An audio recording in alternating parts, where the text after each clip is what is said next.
प्रस्तावना समय का पहिया अपनी गति से चलता रहा। युद्ध समाप्त हो चुका था। कुरुक्षेत्र की धूल बैठ गई थी और धर्म की स्थापना हो चुकी थी।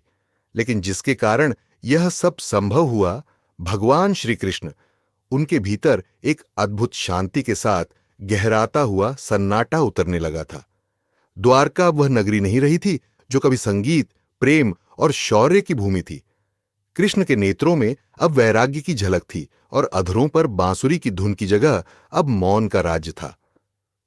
यदुवंश का पतन श्रीकृष्ण जानते थे कि यह संसार परिवर्तनशील है। महाभारत के बाद यदुवंश में घमंड और विलासिता घर कर गई थी। एक दिन ऋषियों ने एक बालक सांब की परीक्षा ली।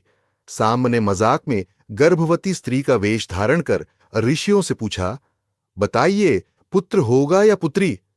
ऋषियों ने क्रोधित होकर श्राप दिया, तुम्हारे गर्भ से एक लोहे की मूसल उत्पन्न होगी जो तुम्हारे वंश के अंत का कारण बनेगी। और वही हुआ।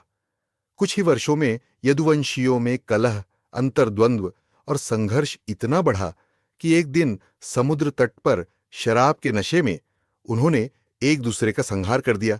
कृष्ण खामोश थे। वे जानते थे यह भी नियति का ही भाग है। धर्म की स्थापना के बाद अधर्म का अंत भी आवश्यक था, चाहे वह अपने ही वंश में क्यों न हो। बांसुरी का मौन, जिस बांसुरी की तान पर राधा झूम उठती थीं, गोपियां सुध बुध खो बैठती थीं और गायें तक मंत्रमुग्ध होकर खड़ी हो जाती थी।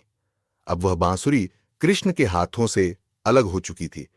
उस दिन उन्होंने बांसुरी को अपने होठों तक ले जाने की कोशिश की, लेकिन अधरों ने साथ नहीं दिया। अब कौन है जो मेरी तान सुनेगा? अब वह वृंदावन नहीं रहा, न राधा, न गोपियां, न वह प्रेम। कृष्ण ने बांसुरी को देख मुस्कुराया और द्वारका के एक पीपल वृक्ष की जड़ में दबा दिया। वह अंतिम तान थी, मोह का अंतिम त्याग। 3 द्वारका का अंत। एक रात श्रीकृष्ण ने ध्यानमग्न होकर समुद्र से बात की। उन्होंने कहा, अब द्वारका का कार्य समाप्त हो चुका है, इसे वापस ले लो। समुद्र शांत रहा, मानो स्वीकृति दे रहा हो। कुछ दिनों बाद द्वारका में जल प्रवेश होने लगा। हवाएं बेचैन हो उठीं, महलों की दीवारें कांपने लगीं, लोग भयभीत थे, पर कृष्ण शांत। द्वारका डूब रही थी। जिस नगरी को स्वयं श्री कृष्ण ने रचा था, वह प्रेम और वैभव की प्रतीक आज जल समाधि ले रही थी। मेरी द्वारका भी डूब गई। चौथे अंतिम मिलन समाचार पाकर अर्जुन द्वारका पहुंचे। कृष्ण ने मुस्कुराकर कहा, धर्म की स्थापना हो चुकी है मित्र, अब मेरा उद्देश्य पूर्ण हुआ। अर्जुन ने आंखों में आंसू भरकर पूछा, अब तुम कहां जाओगे माधव? कृष्ण बोले, जहां से आया था वहीं लौट जाऊंगा। शरीर मिटेगा लेकिन सत्य अमर रहेगा। 5 वन की यात्रा। कृष्ण एक साधारण मनुष्य की तरह वन की ओर चल पड़े। पीतांबर अब फीका हो चुका था।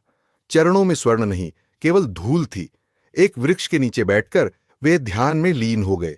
उसी समय शिकारी जरा ने उन्हें हिरण समझकर तीर चला दिया, जो उनके पैरों में जाकर लगा।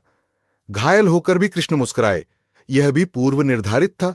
जरा भयभीत हो गया, क्षमा मांगी। कृष्ण ने उसे उठाया, कहा, जरा, तू निमित्त मात्र है। तू वही शिकारी है जो पिछले जन्म में बाली था और मैं राम। यह जीवन बस एक अध्याय है, चक्र चलता रहेगा। छठा विष्णु का विलय। कृष्ण धीरे धीरे आंखें मुंह लेते हैं। हवा थम जाती है, पेड़ झुक जाते हैं, पत्ते नतमस्तक हो जाते हैं। उनका शरीर, जो कभी महाभारत का नायक था, आज शांति से पृथ्वी पर विश्राम कर रहा था। लेकिन आत्मा, वह विष्णु में विलीन हो गई। 7 राधा की प्रतीक्षा। वृंदावन के एक कोने में राधा आज भी उस बांसुरी की तान को सुनने के लिए सजती है। कृष्ण कभी उनसे विदा नहीं हुए थे। वह प्रेम जो द्वारका से परे था, जो शरीर से परे था, जो काल से परे था, आज भी वृंदावन की हवाओं में गूंजता है। उपसंहार श्री कृष्ण चले गए, न बांसुरी रही न द्वारका, लेकिन उनकी नीति, प्रेम, ज्ञान और करुणा आज भी हर युग में प्रासंगिक है। मेरी बांसुरी भी छूट गई, मेरी द्वारका भी डूब गई, लेकिन मेरा सत्य, मेरा धर्म, वह कभी नष्ट नहीं होगा।